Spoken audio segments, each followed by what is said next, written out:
Friends జాగ్రత్తగా గమనించండి. ఈ గుర్రం మీకు మీ వైపు వస్తున్నట్టుందా లేదా అవతల వైపు వెళ్తున్నట్టు ఉందా అనేది జాగ్రత్తగా అయితే గమనించండి. సో మీకు ఎటువైపు కనిపిస్తుందో దాన్ని బట్టి మీరు ఎలాంటి వాళ్ళు అనేది మనము డిసైడ్ అయితే చేయొచ్చు. సో మీకు ఈ గుర్రం ముందు వైపు వస్తున్నట్టుగా కనిపిస్తే అది మీరు రైట్ బ్రెయిన్ పనిచేస్తున్నట్టు మీకు. అలా కాకుండా ఎదురువైపు వెళ్తుంటే అది లెఫ్ట్ సైడ్కి మీ బ్రెయిన్ పనిచేస్తున్నట్టు చెప్పవచ్చు.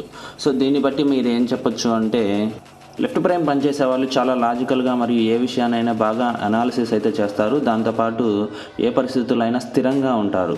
అలాగే రైట్ బ్రెయిన్ పనిచేసే వాళ్ళైతే క్రియేటివ్గా కొత్త ఆలోచనలు చేస్తారు. కానీ వీరు చాలా ఎమోషనల్గా ఉంటారు. ప్రతిదానికి ఎక్కువగా ఎమోషన్ అయ్యి బాధపడుతూ అయితే ఉంటారు. మీరు ఏ బ్రెయినో మీరు కామెంట్ అయితే చేయండి ఫ్రెండ్స్. మీ ఫ్రెండ్స్కి ఈ వీడియో అయితే షేర్ చేయండి. అలాగే ఇలాంటి మంచి వీడియోస్ కోసం మన ఛానల్ని ఫాలో అయితే అవ్వండి. ఫ్రెండ్స్ జాగ్రత్తగా గమనించండి. ఈ గుర్రం మీకు